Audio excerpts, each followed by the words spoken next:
جب عثمان بن سعید چلے گئے تو ان کے بیٹے کو امام نے خط لکھا، اس کا نام تھا محمد بن عثمان بن سعید. اور میں کہتا ہوں کتنی عظمتوں کا مالک تھا محمد بن عثمان بن سعید. جب تعزیت امام نے پیش کی، آپ اور میں نہیں کر رہے،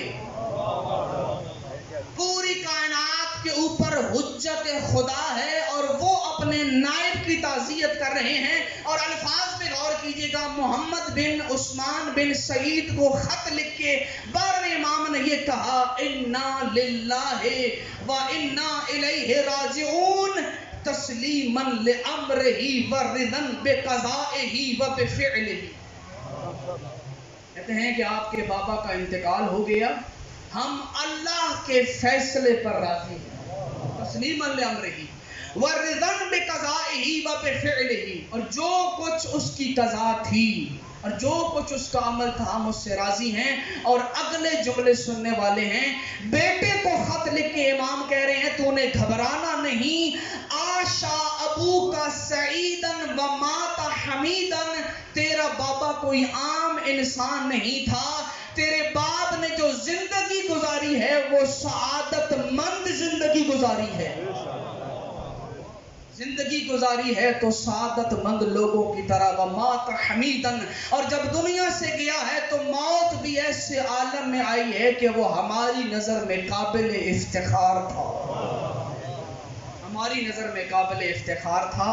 اور اس کے بعد کہا کہ اے محمد بن عثمان تو پریشان نہ ہو، اس غم میں امام تیرا برابر کا شریک ہوں. تیرے بابا نے دنیا سے جانے کے بعد صرف تجھے غم زدہ نہیں کیا، جہاں تجھے غم ہے وہاں مجھے بھی دکھ ہے.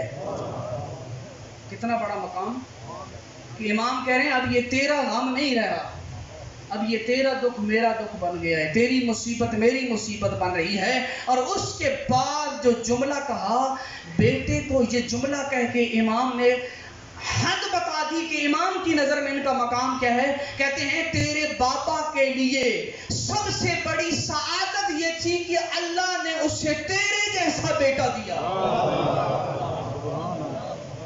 تیرے باپ کا سب سے بڑا مقام یہ تھا کہ اسے اللہ نے تیرے جیسا بیٹا دیا تاکہ تو میرا نائب بن سکے.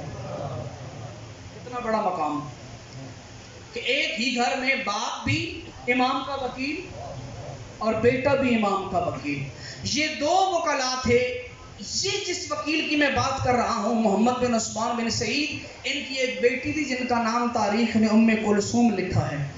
ام کلثوم کہتی ہیں میں دیکھتی تھی کہ میرے بابا ہمیشہ جو بھی خط جاتا ہے یا آتا ہے اس سوال اور جواب کو ایک کتاب کی صورت میں اکٹھا کر رہے تھے. اور جب وہ لوگوں کے سوال اور جواب اکٹھے کیے تو کئی جلدوں کے اندر کتاب بن گئی، اور وہ کتاب مکمل کر کے انہوں نے وہ کتاب اپنے بعد میں آنے والے نائب حسین بن اس کی تصحیح کر لیجئے. اصل نام ہے حسین بن روح النوبختی، غلط نام ہے حسین بن روح کہتے ہیں، حسین بن روح نہیں ہے، حسین بن روح النوبختی ان کے حوالے کیا. تو اپنا موضوع میں نہیں بھولا ہوں، آپ نے بھی نہیں بھولنا ہے. ہماری گفتگو اس پہ ہو رہی ہے کہ تبلیغ ولایت میں علماء کا کردار کیا تھا. یہ جن ہستیوں کا میں ذکر کر رہا ہوں یہ امام کے اصحاب بھی تھے اور ہمارے مکتب کے علماء بھی تھے.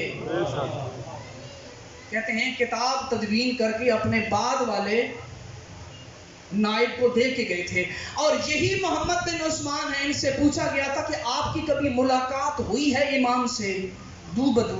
آخری دفعہ ملاقات کب ہوئی؟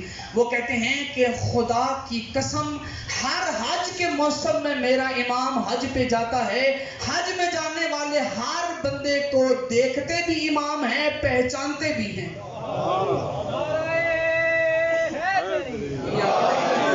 دیکھتے بھی ہیں، پہچانتے بھی ہیں. لوگ ان کو دیکھتے ضرور ہیں مگر پہچانتے نہیں. میری امام سے ملاقات وہاں ہوئی تھی. اب ذرا خود بتائیں، پورے حاجیوں کے مجمع میں بھری کائنات میں صرف ایک انسان جانتا تھا یہ میرا وقت کا امام ہے. کتنی بڑی سعادت ہے، کتنا بڑا مقام. اور کہتے ہیں جب امام نے ان کو موت کی خبر دی 2 مہینے پہلے اپنی قبر کھود کے رکھی اس بندے نے، اور ہر روز اپنی قبر میں عبادت کیا کرتے تھے. 305 ہجری میں یہ صحابی دنیا سے گئے.